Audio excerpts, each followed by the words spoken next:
BNP chairperson সাবেক প্রধানমন্ত্রী বেগম খালেদা জিয়ার সিটি স্ক্যান রিপোর্ট স্বাভাবিক এসেছে। এছাড়া রাতে মেডিকেল বোর্ডের সাথে বৈঠক করেছেন তার পুত্রবধূ ডাক্তার জুবাইদা রহমান। এদিকে চিকিৎসার জন্য খালেদা জিয়াকে লন্ডন নিতে যে এয়ার অ্যাম্বুলেন্স ভাড়া করা হয়েছে তা আগামীকাল সকালে শাহজালাল আন্তর্জাতিক বিমানবন্দরে নামার অনুমতি পেয়েছে। বেসামরিক বিমান চলাচল কর্তৃপক্ষ সূত্রে জানা গেছে, চাইলে সেদিন রাত 9টায় ঢাকা ত্যাগ করতে পারবে। এর আগে শনিবার FAI এভিয়েশন গ্রুপ যে আবেদন করেছিল তাতে মঙ্গলবার ঢাকায় অবতরণ এবং পরের দিন বুধবার লন্ডনের উদ্দেশ্যে ঢাকা ছাড়ার সূচি চাওয়া হয়েছিল। বিএনপি চেয়ারপারসনের শারীরিক অবস্থা নিয়ে কোনো ধরনের বিভ্রান্তি না ছড়ানোর পরামর্শ দিয়েছেন খালেদা জিয়ার ব্যক্তিগত চিকিৎসক ডাক্তার AZM জাহিদ হোসেন।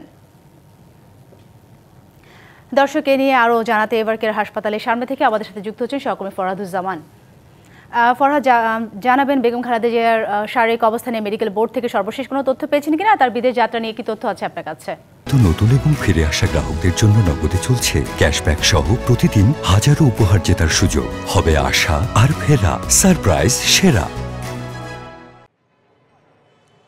ধন্যবাদ। আপনি জানেন যে সকাল থেকে আমরা এভারকেয়ারের সামনে রয়েছি।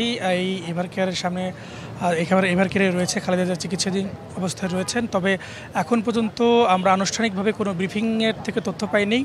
আজকে মেডিকেল বোর্ডের একটা মিটিংয়ে রয়েছে এবং সেখান থেকে সর্বশেষ যে তথ্য আসবে সেই তথ্য তারা ব্রিফিং করে আনুষ্ঠানিকভাবে জানাতে পারে, এমনটা আমরা জানতে পেরেছি। এবং বিকেল নাগাদ ডাক্তার জুবাইদা রহমান তিনি আসবেন এখানে এবং তিনিও মেডিকেল বোর্ডের সাথে কথা বলবেন, এমনটি আমরা জানতে পেরেছি। এখন পর্যন্ত তার বিদেশ যাওয়ার যে বিষয়টি আপনি বলছিলেন, আমরা সহ গণমাধ্যম সহ পুরা দেশবাসী কিন্তু সেই বিষয়ে জানার আগ্রহ রয়েছে, যেখানে গণমাধ্যম কর্মীরা রয়েছেন জানার জন্য আমরা কথা বলেছি এবং সংশ্লিষ্ট সূত্রে জানতে পেরেছি আজকে তারা যে মেডিকেল বোর্ড যে রয়েছেন তারা যে বসবেন, তাদের যে সর্বশেষ যে রিপোর্ট রয়েছেন খালেদা জিয়ার বিষয়ে সেই রিপোর্টগুলো তারা পর্যবেক্ষণ করবেন এবং সেই পর্যবেক্ষণের ভিত্তিতেই কিন্তু তারা আসলে সিদ্ধান্ত নেবেন আজ কালকে বা কখন আসলে খালেদা জিয়াকে চিকিৎসার জন্য লন্ডনে নেওয়া হতে পারে।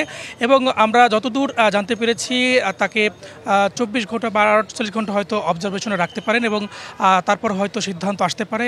আগামীকালকে তার যাওয়ার সম্ভাবনাটাই অনেক বেশি বলে আমরা জানতে পেরেছি। এবং আজকে যদি এই মুহূর্তে আমাদের কাছে আর কোনো সর্বশেষ তথ্য নেই, আমরা এভারকেয়ারে যদি আরও কোনো সর্বশেষ তথ্য পাই তখন জানিয়ে দেব। অসংখ্য ধন্যবাদ আপনাকে।